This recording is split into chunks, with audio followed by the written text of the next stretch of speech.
As a part of my routine, I make sure I take my HIV meds right before I go to bed. There was a period in my life where I wasn't adherent to my medication and I got really sick, and that was a wake-up call for me. And after that, I started taking my HIV medication and going to my doctor's appointments again. Knowing that it's important for me to stay healthy encourages me to take my meds every day. Get in care, stay in care, live well. Well, hello, everyone, and welcome to my series and slash broadcast that we are having today. Thriving with HIV, my voice is power. And I am so excited to be introducing my special, amazing guest, Miss Porchia Dee, aka Miss Positive Vibes, as we have the conversation today as we are thriving with HIV. And so I want to be able to give Portia opportunity, but in the meantime, I'm going to introduce her and let you know a little about Portia and where she come from. Portia is a native of San Bernardino. Okay, California. I got you. And graduate of the University of California, Riverside, where she earned a bachelor's degree in anthropology. She has been working in the HIV direct services field for about 8 years in different capacities. And also, she is the 2022 HIV CDC ambassador. And I'm so excited she's coming alongside with me as we are bringing an end to the HIV epidemic. She's currently sits on the Community Advisory Board for the Well Project for Women in HIV and is a member of the National HIV and Aging Advocacy Network for the National Minority AIDS Council. Portia is an HIV influencer whose mission is to inspire others to take better care of themselves mentally, physically, and spiritually. Yes. Giving up and giving back to her community is her passion. Educating people on the topic of HIV and public speaking has become her calling. She has been working on building her vision through her brand called Positive Vibes Only, which we will be talking about later on in this broadcast. Welcome. So, we're gonna Thank get you for started. having me. Yes, and I'm excited. I'm so excited that we are having this conversation because this is the time as we actually go into 2022. Right. We need to have more conversations about HIV and letting our voices be heard. So I'm excited that you're joining me today. And Thank so, you. I'm yeah, honored to be working alongside you for this ambassadorship, the CDC ambassadorship, team cohort 6. So, yes, yeah. yes, yes. So, Portia, me and you both know that in order to thrive with HIV and have a successful road, we know the first thing that has to happen is HIV testing. We talk about HIV testing and within our community, especially the Black community, this is something that we are not, taking advantage of as much as we should because of so many things behind it, stigma, the fear, and all of that, all of those different things. But we both have shared experiences, but we both have different stories. And I want to be able to let people see that the narrative has to be changed. Not only that we talk about Black women acquiring HIV, but there are babies that were born and today are adults that are living with it, that people need to know that they are not forgotten in the conversation. So I want you to share a little of your story and background and how did you come about for HIV testing? And I'm glad you mentioned that, these things are not talked about because it's a lot of things within the Black community, not just HIV or STIs, and prevention as it pertains to sexual health. But just a lot of things aren't talked about in our community, like mental health, everything, like a lot of different things. And that adds to the stigma around certain topics. So I'm glad you mentioned that. Um, so my story is interesting as it pertains to testing because I got diagnosed with HIV at 2 months old. Um, and so I didn't go get tested. I didn't actually, I was a baby, so I didn't consent to test and sign any papers or anything like that. Um, my mom was HIV positive, and she didn't find out she was positive until she had me. Um, and so that was when she got diagnosed with HIV. And then in turn, obviously they had to test me as well. Um, and I got diagnosed with HIV at 2 months. I don't even know how, honestly, I don't know how they didn't test me right away. Or maybe it just didn't show up right away. I'm not sure because, there is that, I don't know if the window period applies in that sense. I have no idea. But um, in my area in San Bernardino, California, at the time, that was in 1986. I was born in December of 1986. Um, there was no HIV specialist in my area, so I had to be transferred all the way to Children's Hospital Los Angeles, which is like an hour and a half away from me. uh, and then I got diagnosed there. And then that might could add to it too. I don't know what kind of tests were available back then. If there were even tests that was available in my area, I think the first HIV test came out maybe right before that. I don't even know, but yeah. So I got diagnosed when I was a baby, but of course my diagnosis was disclosed to my parents.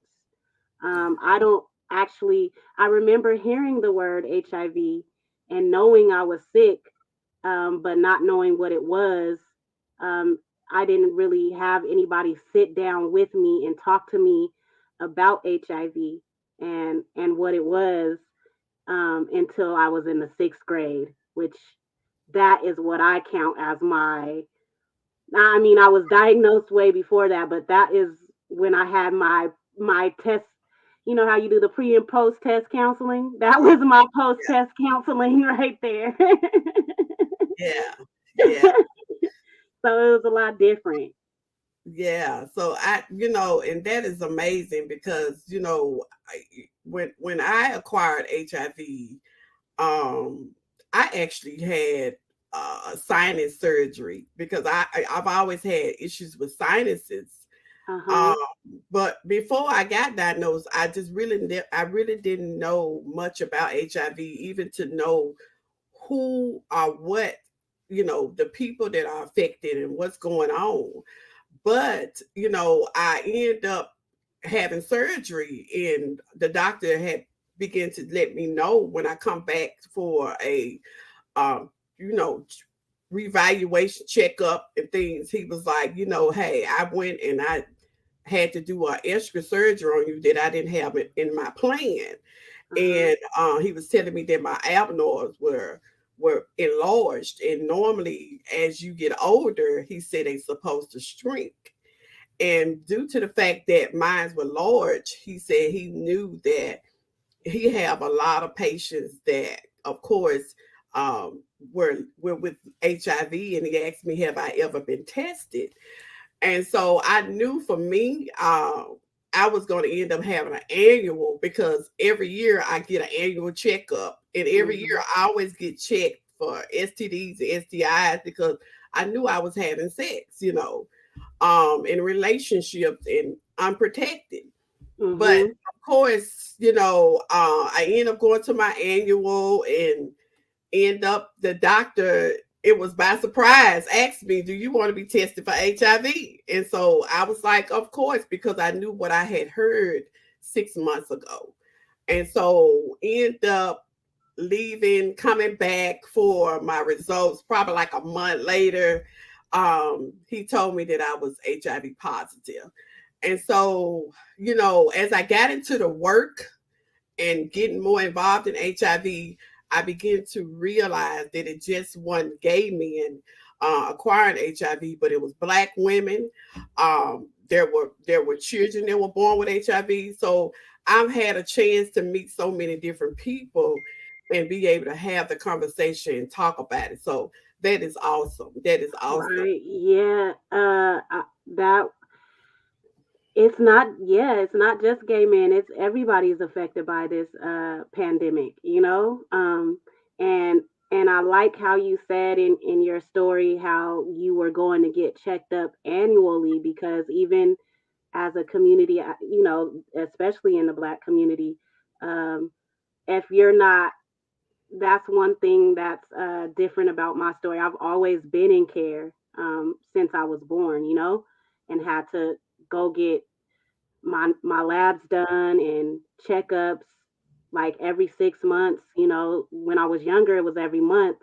But I'm used to that. But a lot of people in our community, they're not going to get checked up and stuff like how you are, And I know that it was probably devastating at first. Yeah. But I think the fact that you caught it so soon because you were going to get checked up, I think that was a good thing. That was the blessing behind everything. Yeah, yeah. And with you talking about, you know, getting right into care, you mentioned about getting into care, that's what we're going to talk about next is treatment, Right. what that looks like for a person thriving, with HIV, after you then got tested, you go into treatment, you link to care. Right. And so I know you say that you was a child when you got diagnosed and things like that, but do you remember how it was when it came to the point where you had to get linked to care? Um, so I know as a child, I had doctor's appointments every month, a lot more frequently than I do now. And I was in the hospital outside of those monthly doctor's appointments I was in the hospital a lot more because I was born 10 years before the antiretroviral therapy became available. Yeah. Art. Um, the new medications that we have out today that's like changed the game for all of us. Yeah. And so I was a lot more sick. I used to get sick more. Um, and I was on a lot of different study medications and study trials. Um, and so, yeah, I had to go to the doctor every month. And mind you, this is a hour and a half away. My parents had to drive me. um, and I remember, I mean, it was cool as a child. Used to like going to my doctor's appointments because it was at Children's Hospital. They had the game room. My cousins and stuff would like to go with me sometimes because they would spoil me. Like I would get gifts all the time. They would have me participating in different like Ronald McDonald, them little kid charity events, and sometimes I would go to camp. But I was also, like I said, I used to get Yeah. pneumonia a lot, and I used to be in the hospital a lot too. And I also didn't mind being in the hospital. Aside from being sick, just the way that Children's Hospital, treated sick children, Yeah. uh, we got spoiled. So I kind of sometimes didn't mind being in the Yeah. hospital. And then fast forward to today, now we have, also that goes with treatment too. The amount of medication I used to have to take back then was a whole lot more than the amount of I take one pill once a day now. Back then I had a whole like one of them little hardcover princess lunch pails Oh, full of medication in it. And some of them were like really big pills because I had to take medications sometimes for the side effects of the medications that I was on. Like it was crazy. But yeah, I remember taking maybe like 10 in the morning 10 at night, like 15 to 20 pills a day when I was younger as a kid.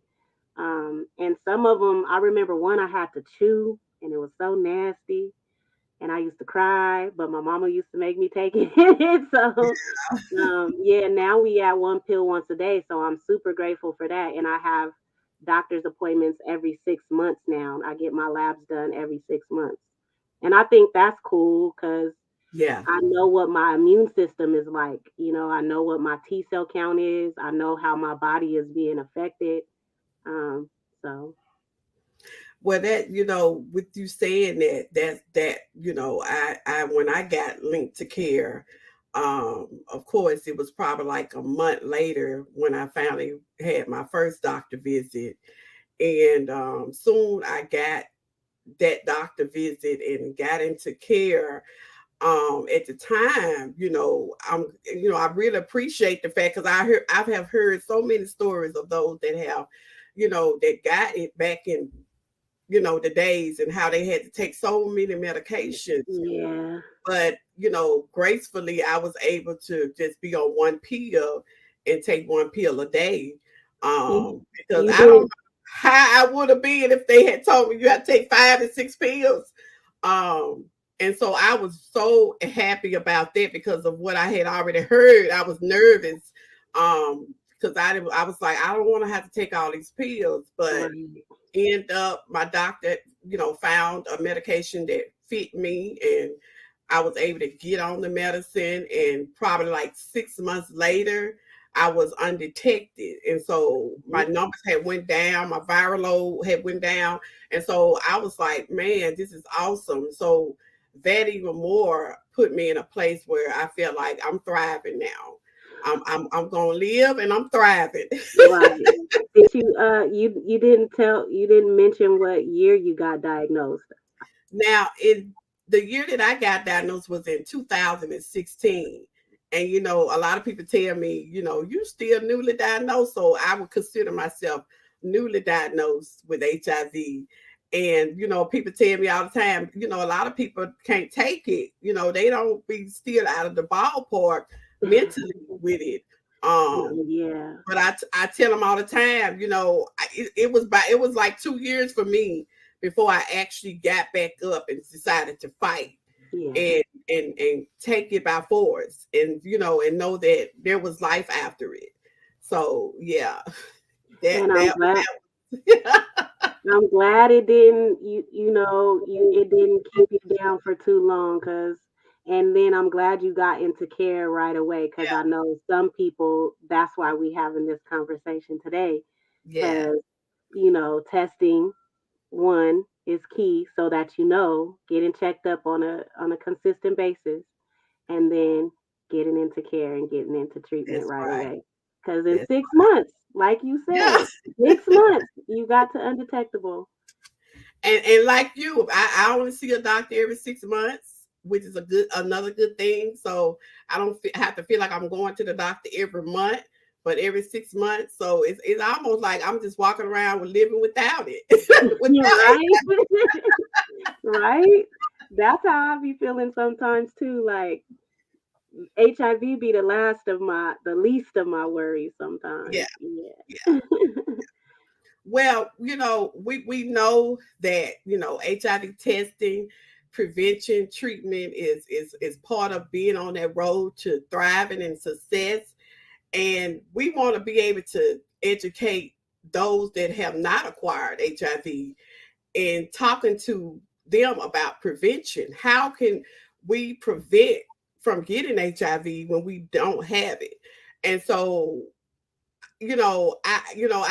I'm grateful for the new medication that they have out here for people, which is PrEP, pre-exposure prophylaxis. I think that's how they say it, prophylaxis. Prophylaxis. Prophylaxis. Okay, help me, I sister. got you. I got you, Ram. So share with the people what is that detail when we talk about PrEP, and people knowing that there is something that can prevent them. Okay, I'm gonna talk about PrEP and PEP first, and then we've been throwing around that term undetectable.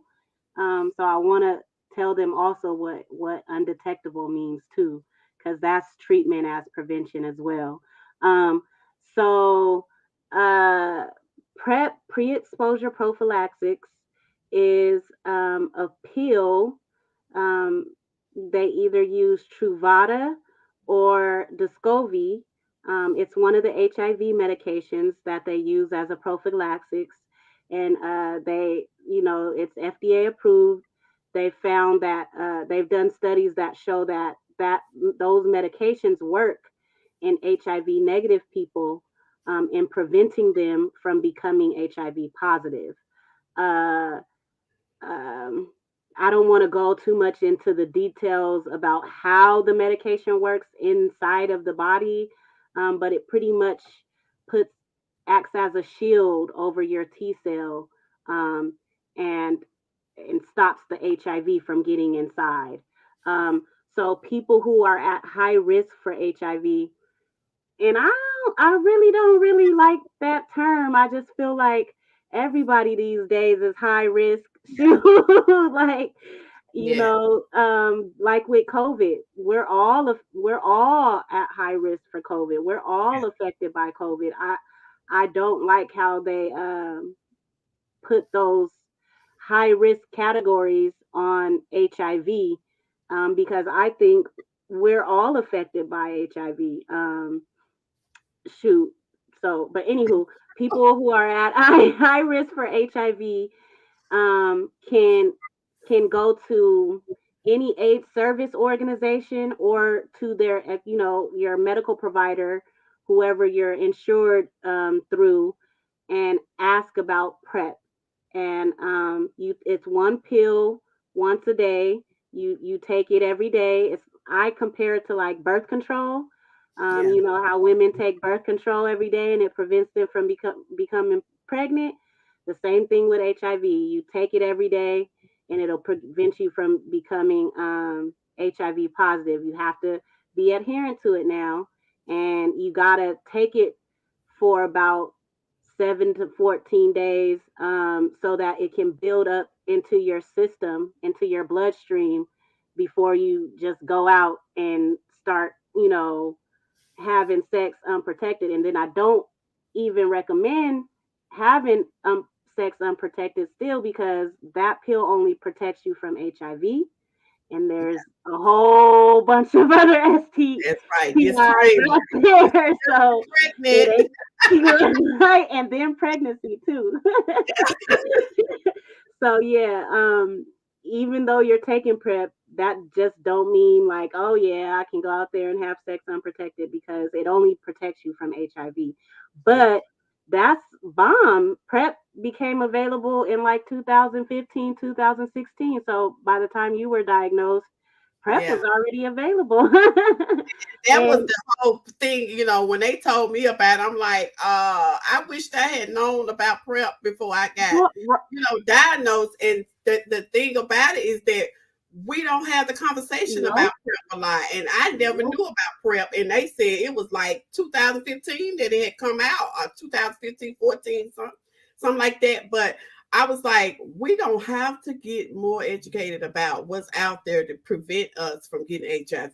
Yeah. unless you work in the HIV AIDS service, direct service field, people don't be knowing about these conversations. Ain't being had outside of the HIV direct services field. And it's hard. We know, as people Yeah. working in the field, it's hard getting people to come to our events to get Yeah. the education and the information. So, but yeah, that's PrEP. And then PEP is post exposure prophylaxis. And that actually came out way before PrEP did. Um, Post exposure, I compare it to like the morning after pill.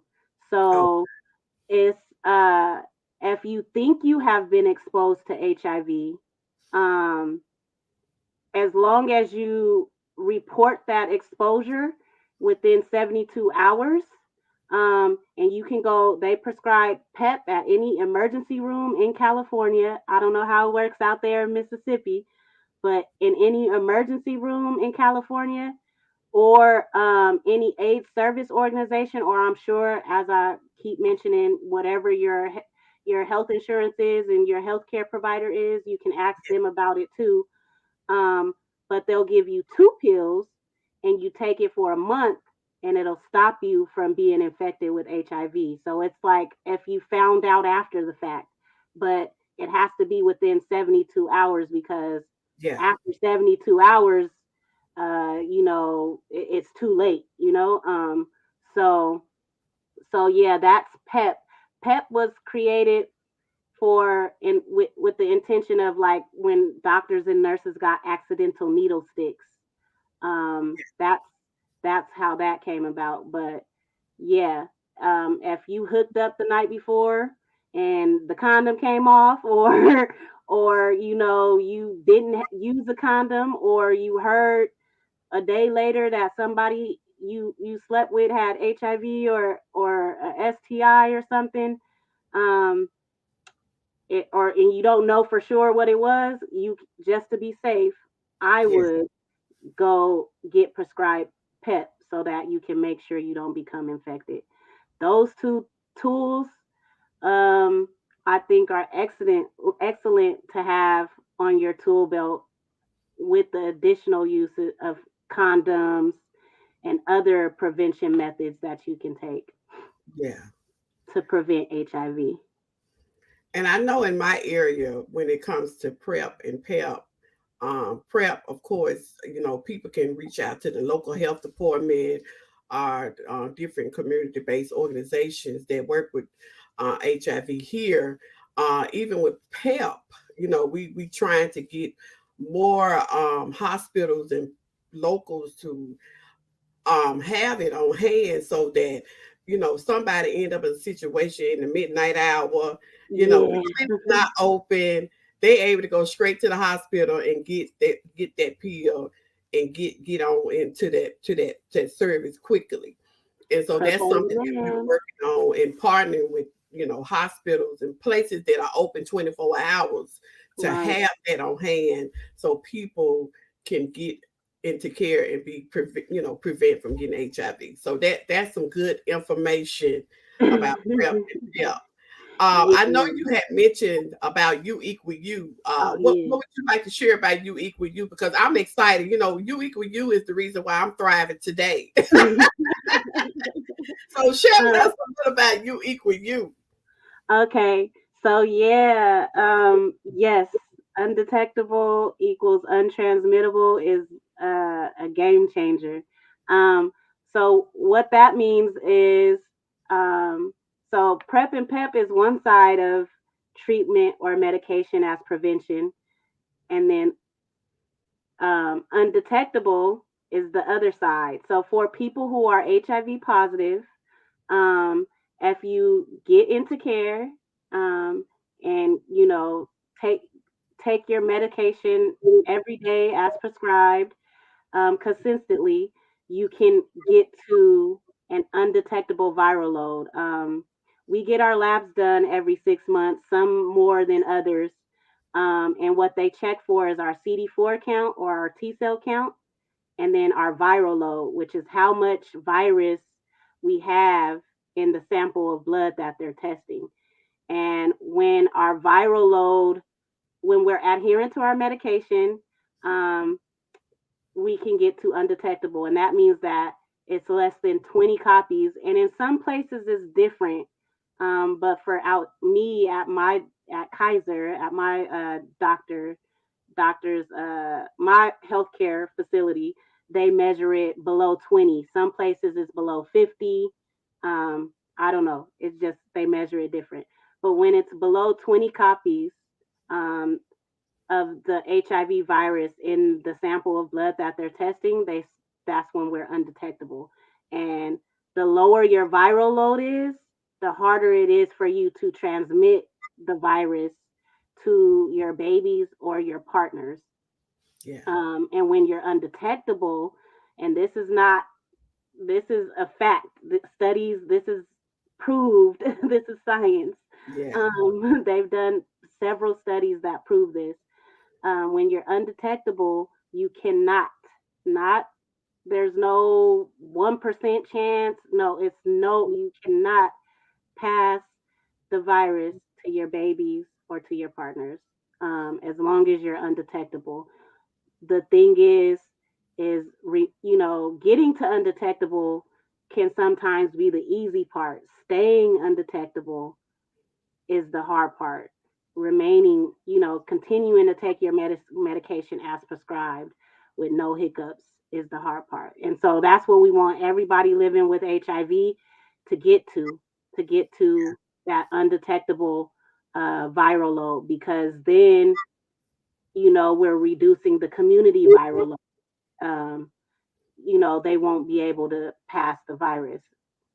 Yeah. So, And that's the beautiful thing of it all. And like you said, research has proven, CDC done stamped it. It is so. They agree with it. You equal you. Nobody have to worry about transmitting it as long as they stand in the care and continuing to do what is necessary to have to stay well, and they don't have to worry about transmitting it to nobody else. So that is beautiful. That's I beautiful. I say that, yeah, I say that that's a game changer, because as somebody living with HIV, that's the first thing. It just really helps as far as like that stigma is concerned, because that's the first thing, people think, I think, when they get diagnosed with HIV. And even me, that I've thought my entire life before U equals U became Yeah, proven, is that, dang, nobody's gonna want to date me, nobody's gonna want to be with me no more, yeah, um, you know, because they're gonna be afraid to get infected with HIV. I'm infectious, I have this virus, I'm contagious, and it really, you internalize that, and so being able to know that, you know you're not infectious, or you're not gonna, you know what I'm saying, somewhat, you're not gonna pass the virus to somebody, just it just, it's empowering, and with that being said, and you bringing up stigma, having the conversation about all the different things that's going to keep us thriving and moving forward, we can't go without talking about stigma. Stigma Right. is one of the biggest things that affects people living with HIV. Even discrimination, it Yes. affects people with HIV. And so I want our audience to understand what stigma is. Stigma is a negative attitude and belief about people with HIV. Now, discrimination, on the other hand, is treating people differently than those with HIV. And a lot of times, discrimination happens in the healthcare field with doctors and nurses and people that don't know much about HIV, which I think they should have that in a college course, Yes, they definitely university. But to help people understand, I let people know that it affects us emotionally. It affects our well-being. It Mhm. affects our mental health, and it also causes us to have internalized stigma where we start thinking things about ourselves like we're not good enough. You know, Mhm. we are, we feeling shame and fear, and all of these things can prevent people from getting into care and even get Mhm. tested. So, Mhm. what would you share with the audience about stigma and what they need to understand? Okay. I mean, I, so I I feel like there's stigmas on many different things. Being black in America, we deal with a huge stigma against us. Trans people, mental health. There's a stigma against mental health. We've seen how the stigma unfolded with this whole COVID crisis, uh, through this whole COVID pandemic. But I think that the stigma against people living with HIV, to me, in my opinion, is one of the worst stigmas of all time. Um, you know, I know black people, we experienced racism and that was horrible and crazy, and then trans people have a huge stigma too. No, I was gonna say, but I think we're criminal. We have an HIV criminalization law. That's how bad the stigma is. Like Yeah. um, to where and I think that low key adds to the stigma, um, and it makes people scared to. The reason why people are so afraid to talk about their status and to disclose is because they don't know the reaction they're going to get from the community, or they're just afraid of being rejected. And yeah, I just think I think so many different dynamics play into the reason why the stigma surrounded by HIV is so big. um, and I really don't know how to unpack it all right now. But what would you say Well, about HIV this is stigma? gonna be another series that we're gonna talk about later on with stigma to give more information. But I think about when I first got diagnosed with HIV, because growing up as a kid, I would hear so many negative things about HIV. And so when I got diagnosed, because of the stigma and the things I had heard negative about it, I was very like didn't want to go to certain clinics. I'm like, I don't want to go to these clinics because I don't want people to see me. They may know me and may go tell somebody in the streets. And I mean, I just didn't want that to happen. And so that alone made me kind of like afraid to even go to a clinic. But there was a particular clinic in the area that were local that was so invisible that I literally reached out to these people because I felt like nobody knew about this clinic too much. But stigma, it played a role in that, and I didn't even Mm. realize till later on that is why I had that mentality and that thought and fear because of stigma. And See, so even with discrimination, I had to experience after being diagnosed. I was, end up with a because I before I was HIV positive, I always had sinuses issues anyway. I had surgery. And so I had a bad sinus infection and I ended up going to the hospital to try to get care and get on, some type of antibiotics. So when they found out I was HIV positive, they literally directed me back to my HIV doctor. Instead of giving me some antibiotics, they told me to just take some over the counter stuff. uh, And so I was like, I was feeling some type of way. And so I ended up calling my doctor and just boo-hooing about it. And she was like, hey, come on in, I got you. But to be honest with you, a lot of healthcare professionals are not educated as much as they should be about HIV. And I was right. like, that is sad. And so, you know, we have to have this conversation. We got to get people to understand that, you have to change the language. You have to change the attitude and how you see people with HIV, because that determines if they're going to get into care and stay into care. And Um, so I would just tell people, get the facts, get the information, find out more about it so that you can be an ally and come alongside to help us to make things better for people with HIV. and see, I needed you to go first because now you draw on my experience. That's what you was trying to ask me. So okay, now I could do that after you went. So I, my experiences with stigma is crazy, because the video that you showed at the beginning, um, when I talked about how I went through this whole little time period where I fell out of care, it was because of the stigma that I was experiencing, you know, in my adolescent years, socially, and then watching my mom pass away. Um, it was because of that stigma that I was experiencing and that I had internalized that had um, took a toll on my mental health and caused me to fall out of care. Um, so I kind of, the first time I remember experiencing stigma, which I probably experienced it before then, but this is just, when I can recall, was when I got into seventh grade and eighth grade, and I started learning. Sixth grade is when my social worker from Children's Hospital came and sat and talked to me about what HIV was. And it was very sex negative. And then when I learned about it in seventh grade and eighth grade in the sexual health education class that I had took, and mind you, this was in the 90s.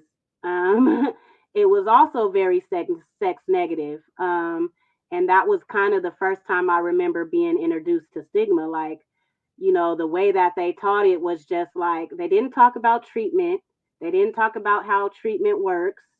Um, U equals U wasn't proven back then. They showed all these different pictures of people, like mostly like white gay men, older gay men, and like Africans when they're like experiencing wasting syndrome and Yeah. dying, and then they showed all the scary pictures of the STIs and pretty much was just like, if you have sex unprotected, you can Yeah. get HIV and it they didn't say you're gonna die, but it was implied that this is what's gonna happen, like even the pictures of the STIs, they showed all the scary worst case scenario pictures of STIs. And I just remember hearing all of the comments and stuff that was being made, and just remember sitting in class like, wait, I don't look like that. Like, like I'm I'm not wasting away. I'm not dying. And then I wasn't supposed to make it to be 5 years old. That was Wow. something that was instilled from birth. And then I passed 5, and then, still was getting those messages. Um, and then my mom was never in care. And so this talks about how mental health, like you said, how it, and internalizing that stigma takes a toll on your mental health. Yeah. When she got diagnosed, I think she kind of even spiraled further down a not so great path. She battled with substance use, and then it got worse after that. And she never got into care. um, but it took a long time for her to actually pass away from. I don't know how long she had HIV before I was born, and then she got diagnosed when I was born, and she didn't pass away until my junior year of high school. So she lived with it for a long time without being in care and being on the streets, in and out of jail, not taking care of herself. Um, but I think that all plays into, what you were talking about, the messages that you're getting, the stigma, and how people internalize it. And so my parents who raised me, my aunt and uncle who raised me, made sure I took my medicine until I graduated high school. I had to. I was under their roof. It was no ifs, ands, or buts about it. But then after watching my mom pass away, and then after like disclosing my status a couple of to like people who I thought I can trust Yeah. in high school, and having it used against me, and uh, yeah, and like spread my business got spread around, and just internalizing the stigma and the messaging I was hearing, um, from that aspect, and then watching my mom pass away, I kind of like that kind of affected my mental health, and like I didn't know at the time, because I think depression shows Yeah. up different in people, like Yeah. I was that I was partying. I was partying, drinking. You would have thought I was like turned up, living the life, just so happy. But no, I was numbing stuff on the inside, like, and I wasn't in care. I wasn't taking my medicine. I wasn't doing what I was supposed to do. I had kind of gave up hope. Yeah. And so, yeah, all that, like you said, takes a toll on um, people's willingness to get into care and to stay in care, and how their outlook on how, if they are infected, what it's going to be like. You know what I'm saying? Yeah. So if that all makes sense. Well, although we had some roads that we had to come across, some bridges that we had to come across, some bad times, some good times, even in all of that, the beauty came out of it, Right. like you said, in this time, God make all things beautiful. And Yeah, so, in this time, he has made it beautiful for us, and so now we are in a place where we are thriving. exactly. And I want you to share with the audience what it looks like for you now today, and what you're doing in thriving. So I had to go through that whole experience, to, get to where I'm at today, to know how important treatment is, like, you know what I'm saying? Like, Yeah. uh, and how it's very necessary. I have to take care of myself, and it's not just taking my meds, um, and going to my doctor's appointments, but also, um, you know, after I had got really sick, and you know, went through my whole little life, what did you call it, life threatening experience. After that, I was like, okay, no, I have to get connected back into like the services that made me feel whole again. So after that, not only did I get back into care, but I wanted to become like involved, like, so I became a community advisory board member for AHF. That was the place that I was getting care from. And then from there, I became one of their like star mobilizers. And then I got my first job after that for an AIDS service organization. And I got to do stuff like I started a youth group there. I got to help people, that was going through the same thing that I was going through. And then in that, that's when I realized, like, because at first I thought I was by myself. And then that's when I realized I'm not. It's so many other people who are living with this same experience, but like, from hearing me and your it different but the same, Yeah. and it was getting involved and finding that community of people, um, that that helped me mentally, that helped change my perspective of my experience and what I was going through mentally.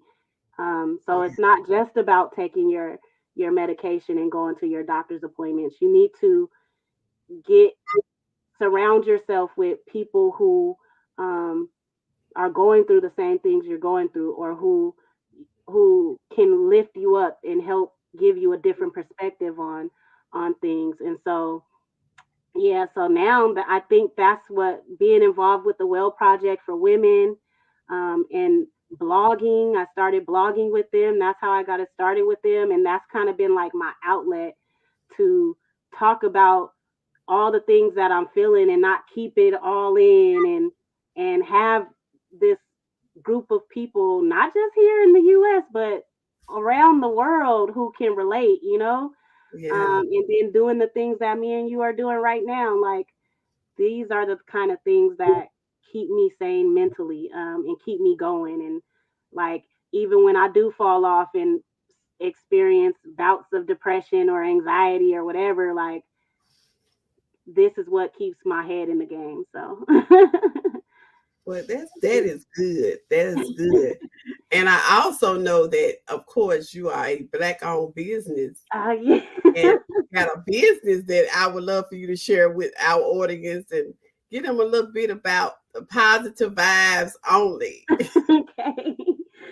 So, it's very, very fresh and new. Um, but my so I want to become an expert at taking care of myself on a holistic level. So not just physically, but mentally and spiritually as well.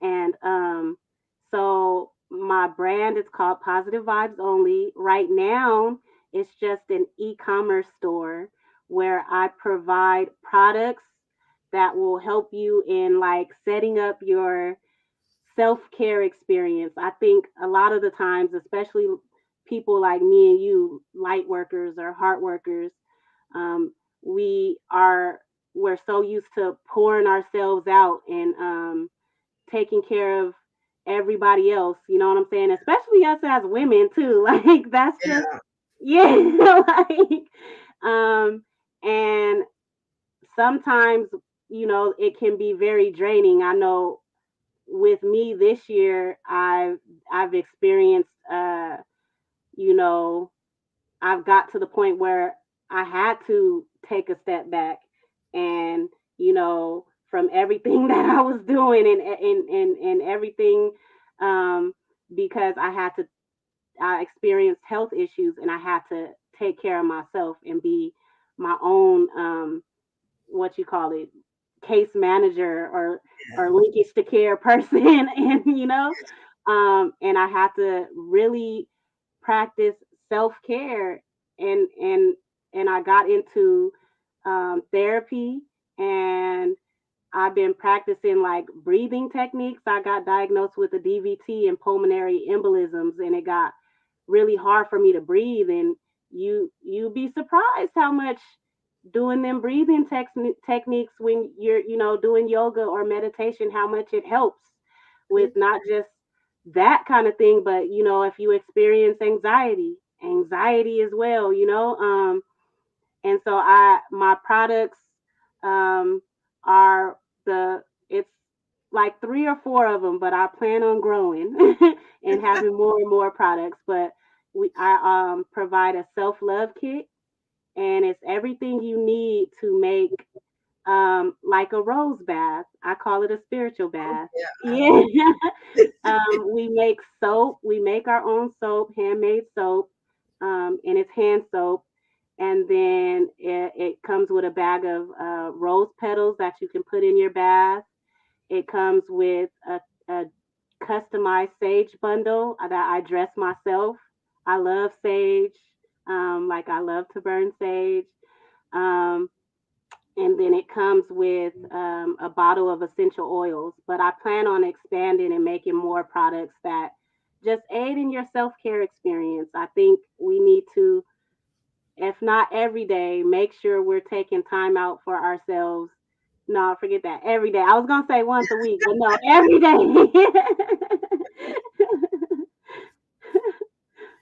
So share where can we go to get more information Oh, and got everything you. about your services. So, my website is called positivevibesonly.com, and positive is POZITIVE. So like pause. And then vibes and only, that's spelled the same. Positivevibesonly.com. And then you can check me out on Instagram. And I have a Facebook page too.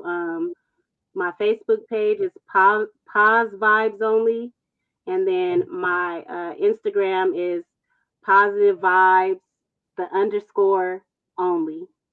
Okay, okay.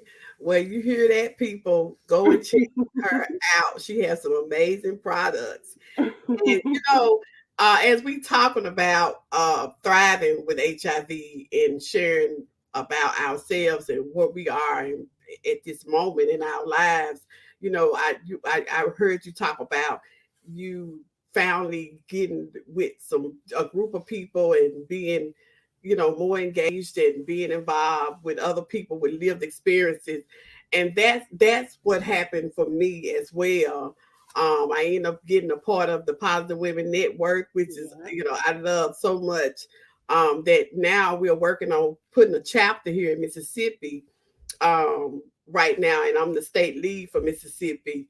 And so I've been having great experiences with Positive Women Network. I mean, Yeah, they are. amazing organization.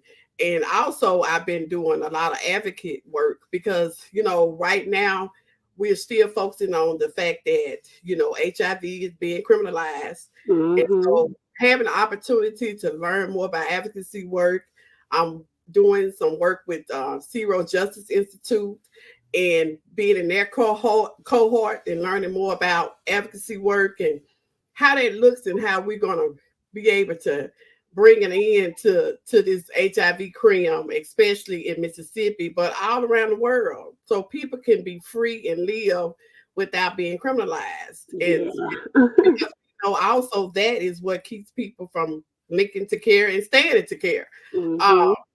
and so, doing that and, starting my own organization for women and girls living with HIV, I want to extend to, because my background is early childhood. Before I got diagnosed, I was pursuing early childhood, that I actually got a degree in that. And so what I'm looking to do is actually have a child care facility for Oh, women with HIV. And I'm working on that as we speak. So I'm excited about all the great things that is happening. We being the CDC ambassadors, yes. opportunity to work with other organizations to get the awareness out, talk about it, especially, to Black women. So I'm just excited.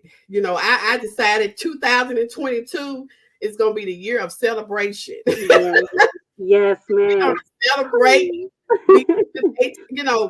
we're going to celebrate, live, with HIV, and we're going to celebrate each other, celebrate Mm-hmm. people, and just have a whole different outlook on HIV. And what I'm expecting in the new year is that people will have a change of heart and we can actually come together and work as a whole and bring an end to the epidemic. Right. So, with closing, I just didn't want to leave without giving some type of word of encouragement, because I know that there is somebody in the audience that may have been newly diagnosed, maybe right now in decision of having to get tested, um, where we can share some words of encouragement to them and let them know that there is hope. So what would be your last words of encouragement as we close out? I would say, you know, an HIV diagnosis is not the end of the world, definitely by far. I wasn't supposed to be 5, and I'm not going on, I am 35 now. I'm 35 years strong today. So, um, I know we've lost a lot of people to this pandemic, but it's a lot of people still surviving too. And to like we were talking about how we've internalized all this stigma. Um, I just want to say that it's all in your head. It's all you know. It's programmed into us. It's not necessarily what you may think it to be. And so just to think about that with everything, like, um, get tested on a consistent basis for everything, not just HIV, because it's better to know than to not know. Like from Rim's story, the sooner you get in care, the better. Yeah. And um, yeah, I don't know. That's what I would. That's my last two cents, and I can't wait to see your child care center come to fruition. Yes, indeed. Yes, indeed.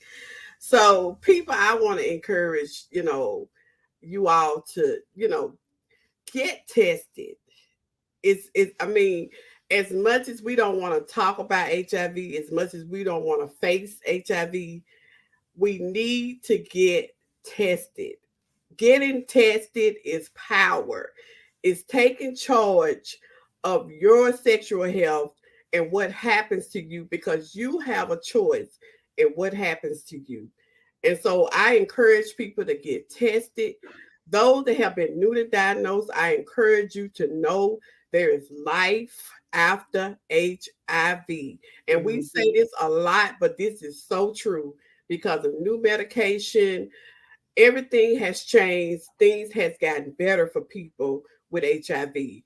And I also want to encourage those that are without HIV, that doesn't live with HIV.